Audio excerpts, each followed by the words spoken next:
Bienvenue dans le lieu de confession, by Jimmy Résolution. Ici, lorsque la pluie tombe et que le tonnerre gronde, les voix se libèrent. Les secrets enfouis refont surface. Les vérités que personne n'a jamais osé prononcer trouvent enfin un refuge. Dans cet espace, des hommes et des femmes viennent déposer leurs blessures, leurs regrets, leurs fautes, leurs espoirs. Des histoires d'amour, de trahison, de miracles, mais aussi des douleurs silencieuses que personne ne voit. Ici, rien n'est inventé. Chaque mot est réel, chaque émotion est vraie, chaque confession est un morceau de vie livré en toute discrétion. Abonnez-vous maintenant, invitez vos amis à nous rejoindre. Et si vous avez une histoire à partager, envoyez-la au numéro affiché à l'écran. Préparez-vous. Chaque jour, une nouvelle vérité se dévoile.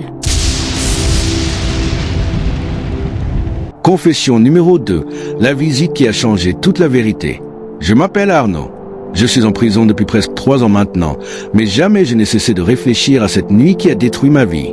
À ce moment-là, j'étais sûr d'avoir pris la bonne décision. J'avais protégé ma femme. J'avais protégé mes enfants. Et pourtant, quelque chose me disait que tout n'était pas fini. Tout a commencé quelques semaines après ma dernière confession.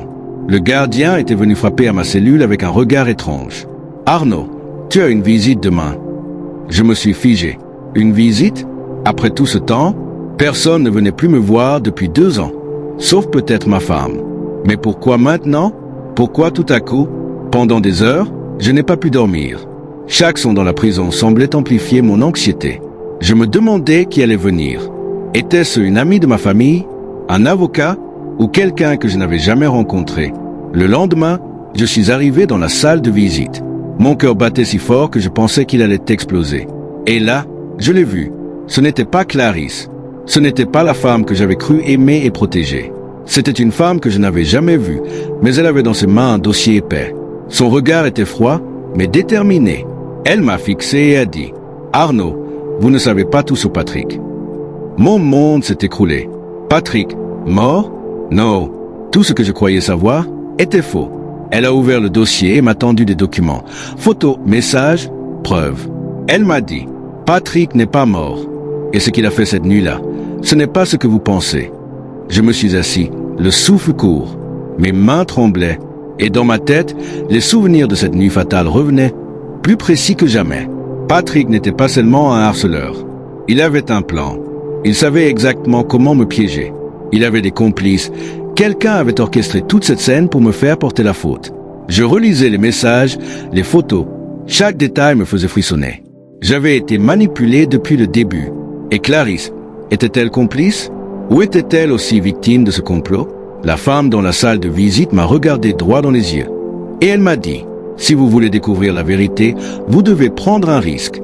Et ce risque pourrait tout changer. Votre vie, votre liberté, et peut-être même votre sécurité. Je me suis demandé si je devais accepter. Si je me lançais dans cette recherche, Patrick pourrait être encore plus dangereux que ce que j'imaginais. Mais rester passif, c'était accepter le mensonge, accepter que j'avais sacrifié ma vie pour rien. Alors j'ai pris une décision. Mais je ne peux pas vous dire maintenant ce que j'ai choisi, parce que ce que j'ai découvert après allait bouleverser toutes mes certitudes. Il y avait une lettre, un message, quelque chose que je n'avais jamais vu avant. Quelque chose qui révélait que Patrick n'était pas seul. Quelqu'un d'autre avait manipulé toute ma vie depuis cette nuit fatale. J'ai senti une rage froide m'envahir, et en même temps, une peur intense. Si je continuais à chercher, je risquais de perdre tout ce qui me restait. Mais rester silencieux était impossible. Alors je fais ce que je fais maintenant. Je vous raconte la vérité, aussi fragmentée soit-elle. Et vous devez me dire, qu'auriez-vous fait à ma place? Auriez-vous risqué tout pour découvrir la vérité? Parce que dans l'épisode 3, vous allez découvrir qui est le complice secret derrière Patrick. Pourquoi cette personne voulait me détruire? Et si Clarisse avait vraiment caché quelque chose depuis le début? La vérité pourrait vous choquer.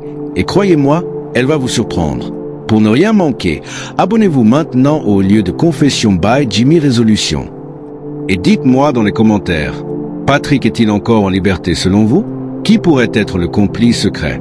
Auriez-vous osé chercher la vérité comme moi? Chaque commentaire pourrait aider à révéler la suite. Et vous serez les premiers à savoir ce qui se passe ensuite. Sita, Ogano, Mbiendate. attenende. C'est ça, c'est vraiment.